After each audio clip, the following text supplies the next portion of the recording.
Hola mis queridos hermanos y amigos, gracias nuevamente por apoyar este ministerio virtual.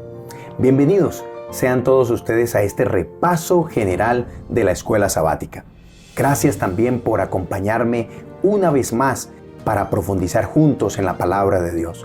Esta semana estamos estudiando una lección profundamente conmovedora, pero también central para nuestra fe. Y lleva como título Entendiendo el sacrificio. Y el texto a memorizar es contundente, registrado en el libro de Apocalipsis, el capítulo 5, el versículo 9. Meditemos en lo que dice. Y cantaban un nuevo cántico diciendo: digno eres de tomar el libro y de abrir sus sellos, porque tú fuiste inmolado y con tu sangre nos has redimido para Dios de todo linaje y lengua y pueblo y nación. El texto a memorizar dice que Cristo es digno, pero ¿digno para qué? Para abrir los sellos de la revelación de Apocalipsis. Y dice también por qué Él es digno de hacerlo. Y es que allí se expresa que Cristo fue inmolado, pero también dice que por su sangre nos ha redimido. Esto dice mucho, hermanos y amigos, porque el sacrificio de Cristo es tan importante que por eso durante esta semana lo estudiaremos. Y es que la lección nos desafía a preguntarnos lo siguiente: ¿cómo nos salva la muerte de Cristo? ¿Qué significa la muerte de Jesús? ¿Realmente comprendemos lo que costó nuestra redención? ¿O nos hemos acostumbrado tanto al tema de la cruz que ya no nos impacta? Recordemos que el sacrificio de Cristo es el hilo escarlata que recorre toda la Escritura, desde el Génesis hasta el Apocalipsis. Para entender mejor la lección de esta semana, debemos aclarar qué significado tenían los sacrificios de los animales. Los sacrificios del Antiguo Testamento se entienden con símbolos temporales que apuntaban a la obra redentora de Cristo. Los sacrificios consistían en darle muerte a un animal inocente para favorecer al hombre culpable. Los animales que se sacrificaban variaban de acuerdo al tipo de falta cometida, pero también al tipo de persona que cometía la falta. Pero cada uno de estos animales ofrecidos en sacrificio debían estar sin defecto alguno. Quiero a continuación presentar una ilustración de algunos animales que Dios mismo especificó en su palabra para que fueran ofrecidos de acuerdo a la falta cometida y de acuerdo a la persona que cometió la falta. Por ejemplo, el cordero. Cada vez que una persona cometía un pecado, una falta, y ésta se conocía, debía ofrecer un cordero. Pero también los sacerdotes ofrecían un cordero cuando ellos cometían una falta. Un becerro menor de 1 año era ofrecido por los sacerdotes, pero también por el pueblo. El macho cabrío era ofrecido cuando un líder o un príncipe del pueblo cometía un pecado. Un novillo era ofrecido por el sumo sacerdote, pero también era ofrecido en sacrificio cuando se requería el perdón de una falta cometida por el pueblo. Las palomas eran ofrecidas por una persona pobre cuando cometía un pecado, pero también aquella persona que no tenía nada, que estaba en pobreza extrema, podía ofrecer harina. Así que Dios dijo: mira, conforme a la falta y conforme al tipo de persona, su rango, su función dentro del pueblo, debía ofrecer estos sacrificios. Y cada vez que lo hacían, podían tener la seguridad de que su pecado, su falta, le era perdonada. Ahora miren esto, hermanos. Sacrificar a un animal inocente y hasta tierno que despierta ternura era un acto injusto y cruel, ¿verdad?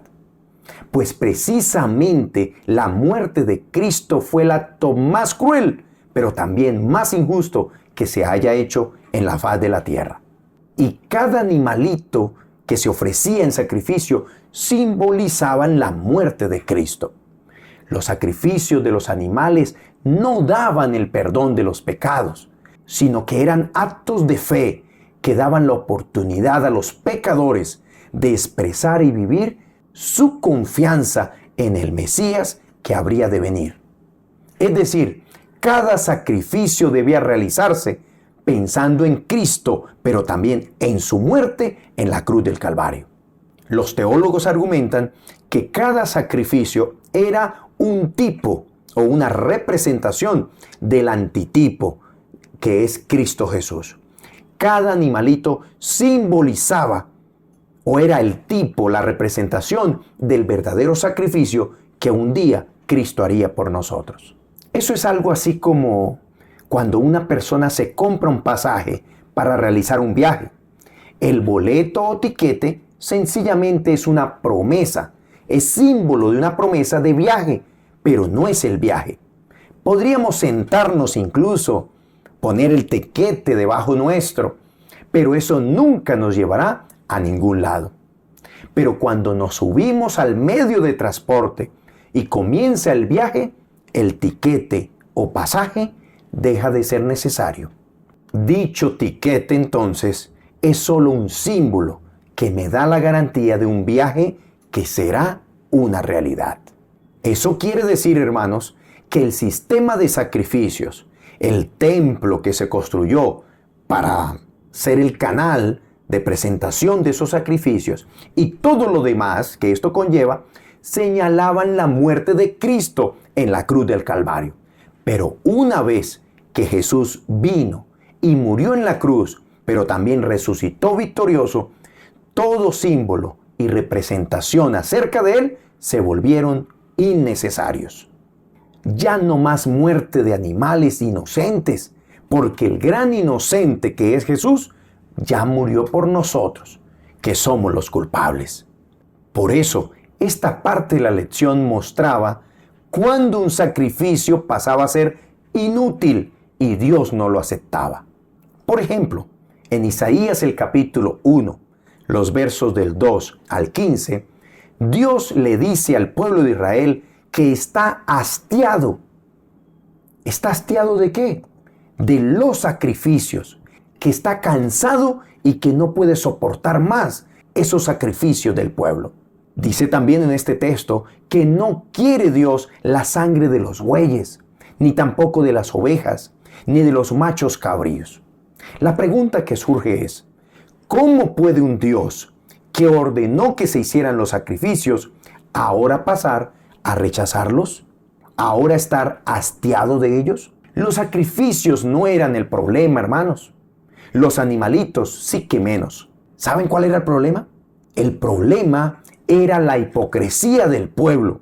El pueblo hizo de esto una tradición, una rutina, una monotonía que realmente hacía que se perdiera el gran significado de lo que representaban esos animalitos. Ofrecían sangre de animales, pero sus corazones estaban lejos de Dios. Por eso Dios dice, estoy hastiado, porque ustedes hacen estas ceremonias. Ustedes le quitan la vida a estos animalitos, pero ya lo agarraron como costumbre. Ya lo hacen, no porque nace de corazón, sino porque es una tradición. Hermanos, quizás nos pueda ocurrir lo mismo.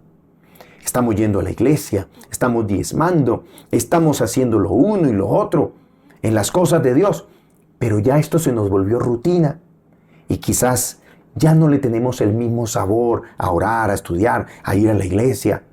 Ya no nos nace más de corazón pasar tiempo a solas con Dios, hacer su voluntad. Y como quien dice, marcamos tarjeta, pasan la lista y yo digo, aquí estoy, y ya. Pero mi corazón está lejos de Dios también. Por eso esta parte de la lección pone el ejemplo de la ofrenda de Caín y la ofrenda de Abel. Caín y Abel presentaron una ofrenda a Jehová, pero ¿por qué la de Abel fue aceptada y la de Caín fue rechazada? Queremos presentar al menos 5 motivos de por qué Dios aceptó la ofrenda de Abel y por qué rechazó la de Caín. Número 1. Dios recibe lo que Él pide por su significado y no lo que se le quiera dar por capricho del que ofrenda, del que hace el sacrificio. Por ejemplo, cuando vamos a un restaurante, se nos pone la carta y nosotros pedimos lo que queremos. ¿Cómo sería nuestra reacción si luego de pedir X menú, la persona que nos atiende nos trae otro tipo de menú que no pedimos. ¿Lo aceptarías? No, ¿verdad? Inmediatamente dirías, yo no pedí esto, yo pedí fue aquello. Entonces, cuando Caín y Abel ofrecieron su ofrenda, Abel llevó lo que Dios pidió. Caín llevó lo que él quiso traer. Caín presentó lo que él quería presentar.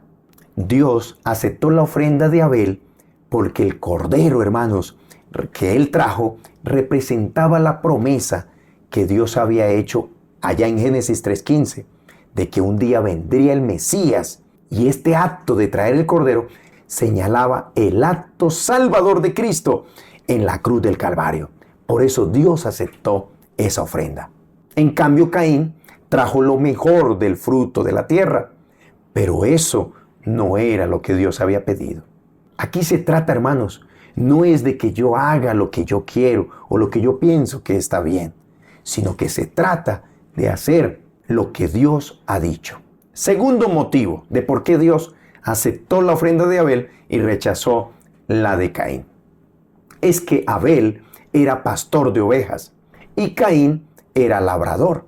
Caín era mayor que Abel y frente a la solicitud de Dios, su orgullo, el orgullo de Caín, impidió rebajarse para solicitar ayuda de su hermano.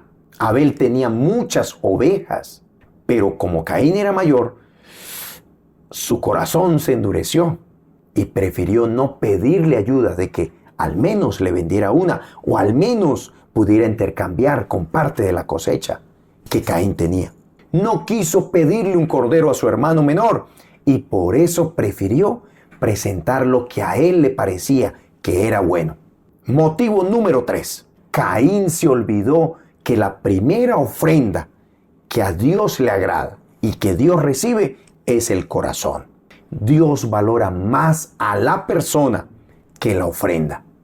Y detrás de la ofrenda de Caín ya existía, hermanos, una desconexión con Dios. ¿Cómo lo sabemos? Porque más adelante, Caín, fruto de esa desconexión con Dios, terminó matando a su propio hermano. Esto debe hacernos reflexionar. ¿Cuántas veces por nuestro orgullo, lo que le presentamos a Dios o lo que hacemos para Dios no es aceptado por Dios?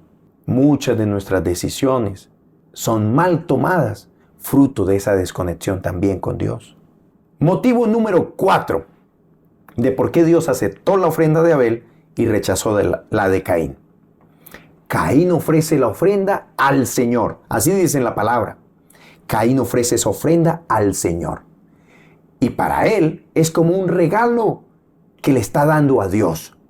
Mientras que Abel ve en el cordero, en ese animalito que ofrece, lo ve como un regalo de Dios para él. Y por eso lo está ofreciendo. Porque lo ve como un regalo de parte de aquel que proviene todo lo bueno, que es Dios. Recordemos que existían dos tipos de cosmovisión al hacer o al ofrecer los sacrificios. Número 1, el ascendente. El sacrificio que se ofrecía de manera ascendente. Pero también, número 2, el sacrificio descendente. El sacrificio ascendente consistía que todo sacrificio o ofrenda se hacía para pedir ayuda a los dioses. Era un tipo de chantaje.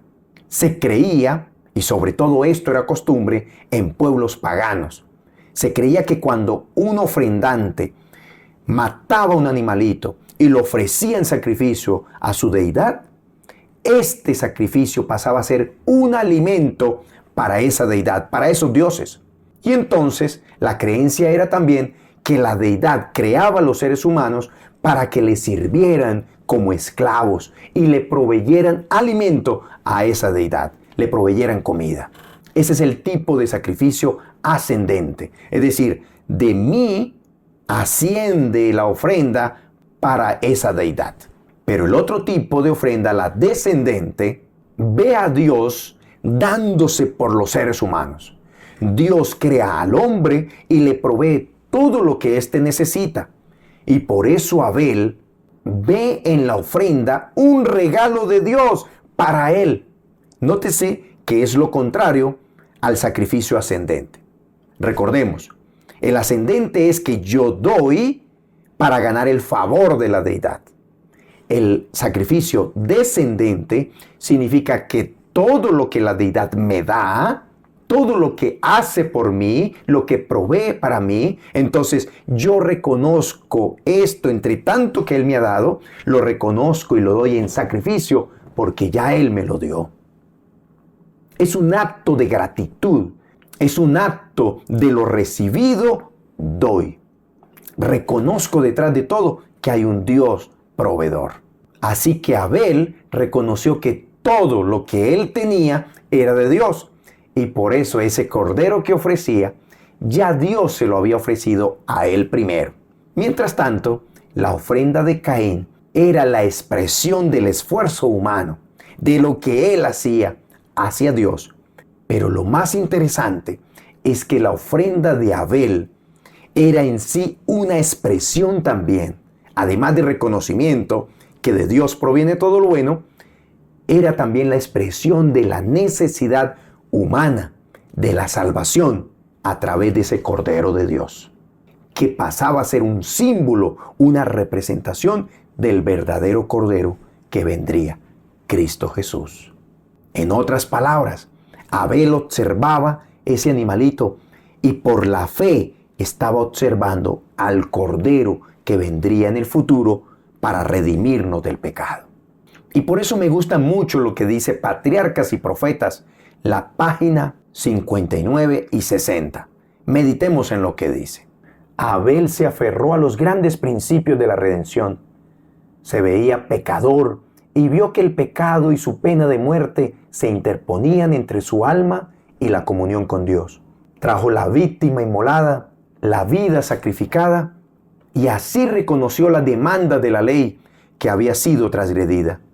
En la sangre derramada contempló el sacrificio futuro, a Cristo muriendo en la cruz del Calvario, y al confiar en la expiación que iba a realizarse allí, obtuvo testimonio de que era justo y de que su ofrenda era aceptada.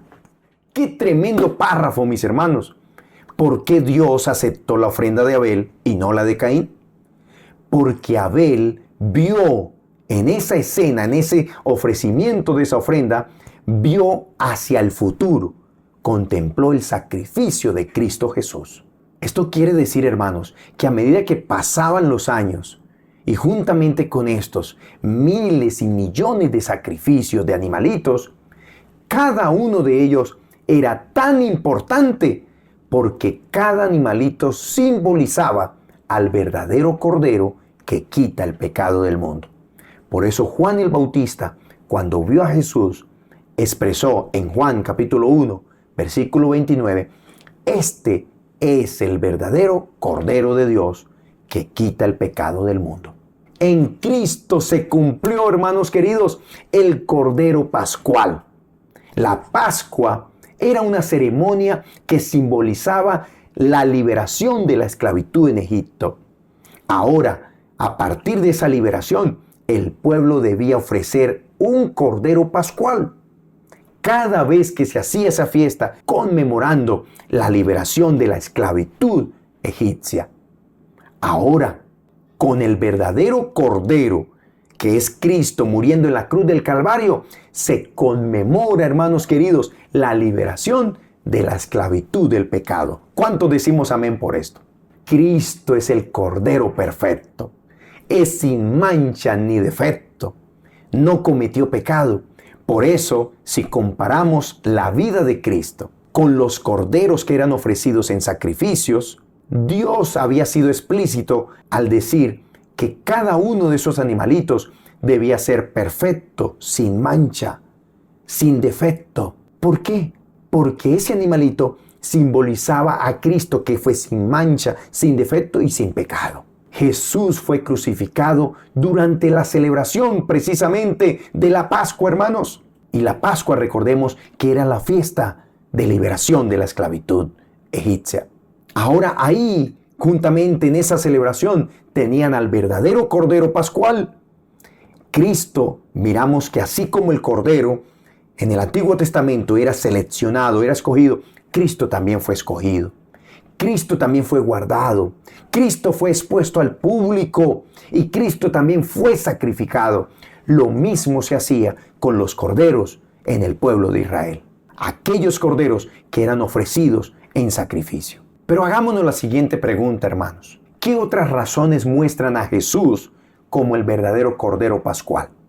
Mis hermanos, así como los israelitas, cuando supieron y fueron anunciados que iba a caer la 10ª plaga en todo el territorio egipcio, ellos debían sacrificar un cordero y con la sangre del mismo debían untar los dinteles de la puerta de las casas donde ellos vivían. Este acto simbolizaba entonces que un día el verdadero cordero iba no solamente a untar los dinteles de las puertas de nuestros hogares, sino los dinteles de las puertas de nuestro corazón. Y así como cada casa que tenía untada de sangre el dintel de la puerta, era protegida para que el ángel destructor no entrara en ella y por lo tanto los primogénitos no murieran, así también la sangre de Cristo Jesús nos salva, hermanos, de la muerte del pecado. Gloria a Dios por esto. Además, en cada sacrificio pascual, los israelitas no podían quebrar los huesos de los animales ofrecidos en sacrificio. ¿Qué quiere decir eso? Cristo mismo, hermanos, aunque era tradición de que los reos que estaban colgando en el madero debían cortársele las piernas, a Cristo no le fue quebrado ni uno de los huesos, como dice Juan capítulo 19, versículo 36. Así que todo sacrificio de los corderos, de los animalitos, nada más y nada menos eran una representación del verdadero sacrificio que se cumplió de principio a fin, con lujos y detalles, acerca de Cristo en la cruz del Calvario. Es como cuando alguien tiene una foto de una persona, de un ser querido, y mientras esa persona que está plasmada en esa foto está lejos, el consuelo es observar la foto de ese ser querido. Y se extraña a la persona. A través de la foto se anhela volver a estar con esa persona, de volver a tenerla. Pero cuando la persona llega, aquella persona que está ahí en esa foto, llega al hogar, ya no es necesario extrañar a la persona a través de la foto porque se tiene ahí en carne y hueso. Lo mismo eran los sacrificios. Cada sacrificio solamente cumplía la función de representar la verdadera persona que un día vendría por voluntad propia a morir por nosotros, a Cristo. Sabiendo esto, hermanos, ahora pasemos explícitamente a la lección del día miércoles. Este día de la lección es titulado Jesús en el templo. Dios le mostró al profeta Ageo que la gloria del segundo templo sería mayor que el primero. Eso lo dice Ageo, capítulo 2, versículos 7 al 9. Pero en aspecto físico, realmente el segundo templo que se construyó era menos majestuoso que el que había construido Salomón. El primer templo que se construyó era imponente, era majestuoso, era maravilloso, incluido todo el inmobiliario que había dentro. Y dentro de este inmobiliario estaba el arca del pacto, símbolo de la presencia de Dios. Ahora, el libro de Ageo dice que el segundo templo sería más maravilloso y que sería mayor que el primero. ¿Cómo es posible si en estructura, si en su presentación física era mucho menor? ¿Cómo es posible esto? Mis hermanos, se está refiriendo a que la gloria del segundo templo de Jerusalén no estaba en el oro, ni en la arquitectura, ni en el inmobiliario, no. Estaba en la presencia de Cristo mismo, porque aquel que en el primer templo era representado por todos los rituales que en él se hacían, por todo el inmobiliario que en él había, ahora Cristo mismo ya no estaba en este segundo templo siendo representado por nada, porque él mismo en carne y hueso estaba ahí con ellos. estaba con el pueblo. Por eso sería más glorioso. En el caso del ejemplo de la foto podrá ser muy bonita, pero es mejor tener la persona que está en la foto, tenerla al lado, tenerla en carne y hueso. Por eso, entre los dos templos que aquí se describen, el primer templo construido, aunque era majestuoso, imponente, por todo lo que había, por todo lo que se invirtió para su construcción, el segundo templo, aunque no era majestuoso, lo que lo hacía más importante y mayor que el primero era la presencia del mismo Señor Jesucristo. Nada más y nada menos que el dueño del mundo y creador del universo entero. Recordemos que cuando el primer templo fue inaugurado, se inundó por la presencia de Dios. Pero ahora este segundo templo también se inundó, pero con la presencia de Cristo en persona. Lo tenían a Él ahí en carne y hueso. Mis hermanos, ahora pasemos a la última parte de la lección de esta semana, la cual muestra que estando en la presencia de Dios, cuál es nuestra condición, pero también cuál debe ser nuestra respuesta frente al sacrificio de Cristo. Es muy bueno saber todo esto, hermanos, de la lección, pero de nada sirve la teoría si no la llevamos a la práctica.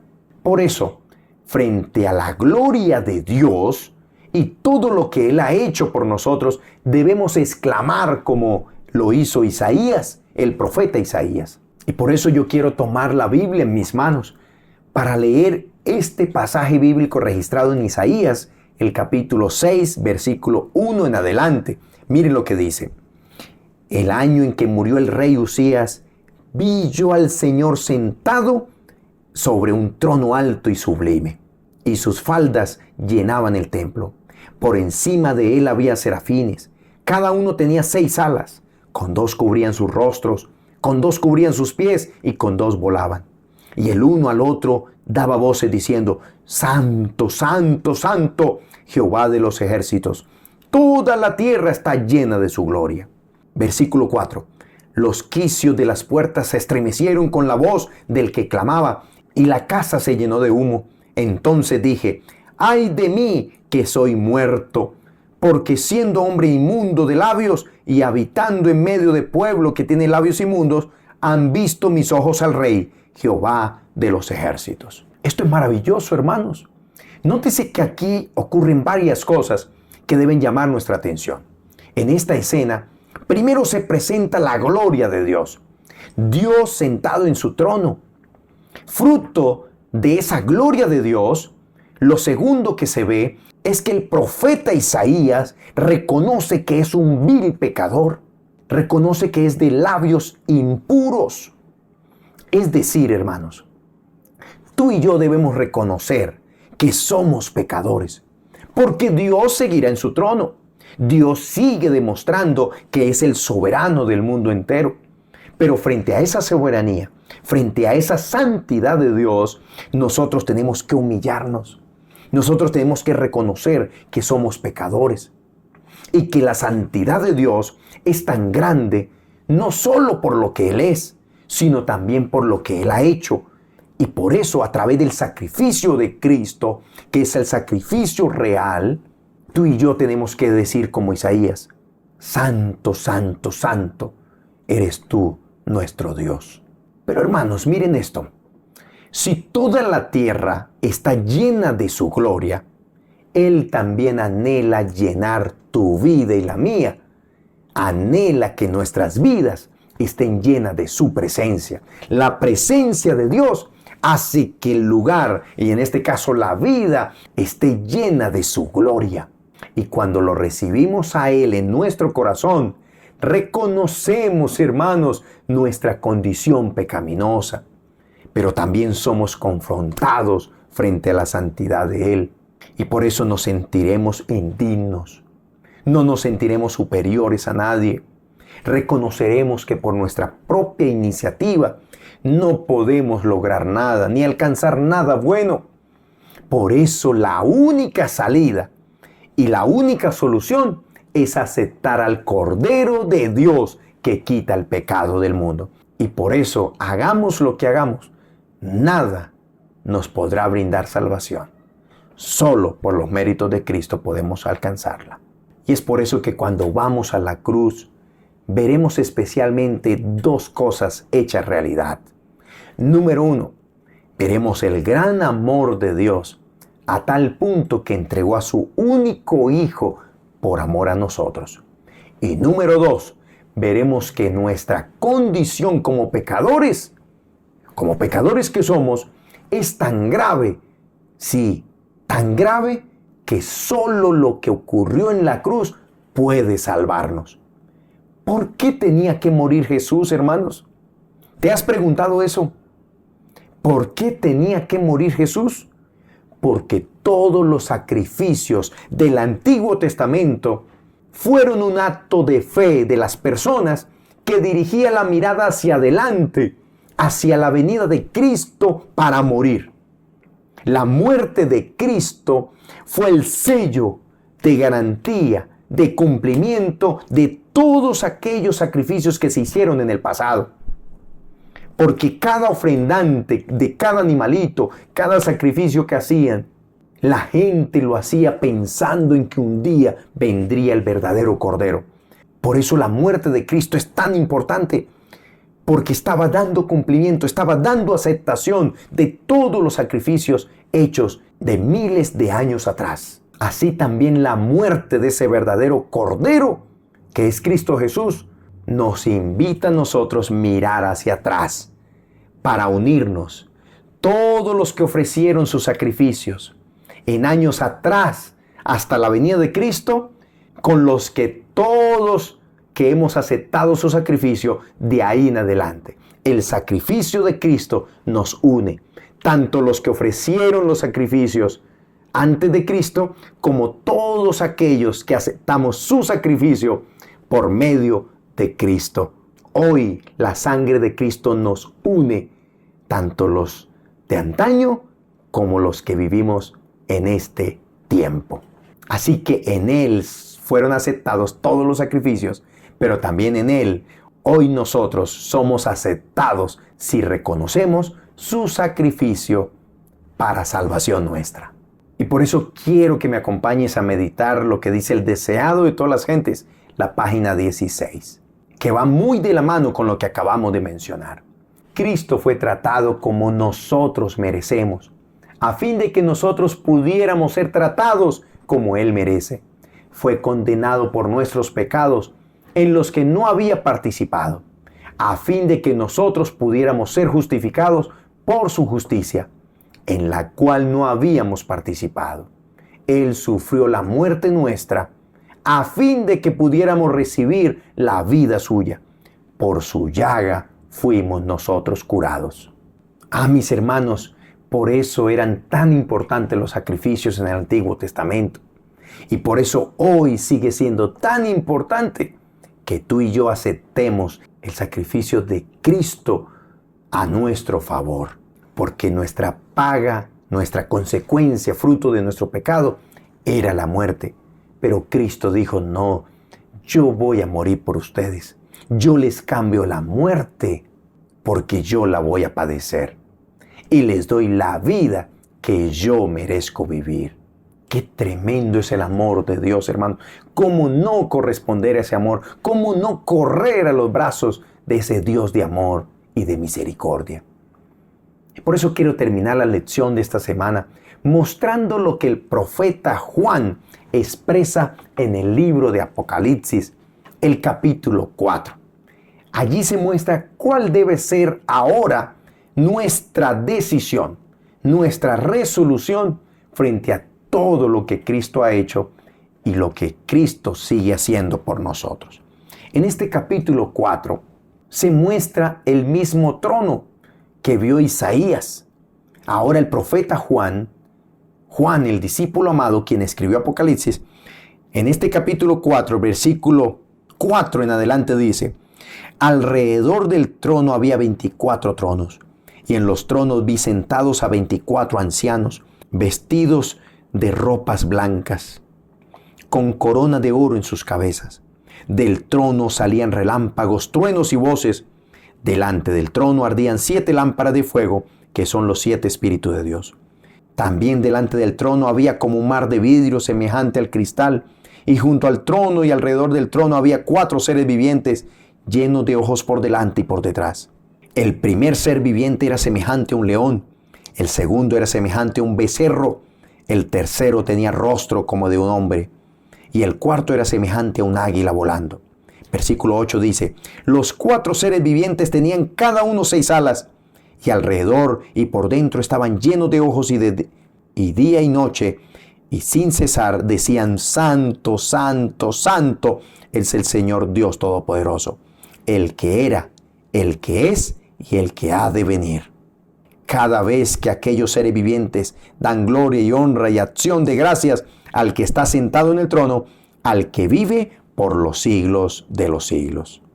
Los 24 ancianos se postran delante del que está sentado en el trono y adoran al que vive por los siglos de los siglos y echan sus coronas delante del trono diciendo, Señor, digno eres de recibir la gloria, la honra y el poder, porque tú creaste todas las cosas y por tu voluntad existen y fueron creadas. Miren, hermanos queridos, la lección nos invita a rendirnos delante de ese Cordero de Dios, a suplicarle que por favor inunde nuestra vida. Pero también la lección nos invita a confrontarnos a nosotros mismos. ¿Qué tipo de vida estamos llevando? ¿Qué hemos dejado de hacer? ¿Cómo está mi vida espiritual? ¿Cómo están mis relaciones con el prójimo? ¿Qué estoy haciendo para que esta escena que contempló Juan sea una realidad? Cuando todos los redimidos sean juntados y nos postremos, nos quitemos la corona que Cristo nos da por medio de su sacrificio. Y entonces digamos, Santo, Santo, Santo. Honra, gloria y honor, el poder sean solo para ti por los siglos de los siglos. Miren, si queremos estar en esa reunión con todos los redimidos, es ahora cuando tenemos que reflejar que nuestra vida está sometida a la soberanía de Dios. Es ahora cuando tú y yo tenemos que vivir conforme a los principios emanados de la santa palabra de Dios. Es ahora cuando tú y yo tenemos que proponernos agradar a Dios, no porque haya mérito en nosotros, sino en respuesta a todo lo que Él ha hecho y sigue haciendo por nosotros. Por eso te invito para que dejes tu comentario, tu reacción a la lección. ¿Qué fue lo que más te impactó? ¿Qué fue lo que más llamó tu atención? Si surge alguna pregunta o inquietud, también hazla allí en la caja de comentarios. Recuerda, si no te has suscrito a este canal, apoya este ministerio virtual suscribiéndote, pero también apoya este ministerio compartiendo estos mensajes con otras personas. Dele me gusta también y permite que este contenido pueda seguir edificando vidas para el reino de los cielos. Recuerda, Maranata, Cristo viene, prepárate. Nos vemos en la próxima, si Dios lo permite.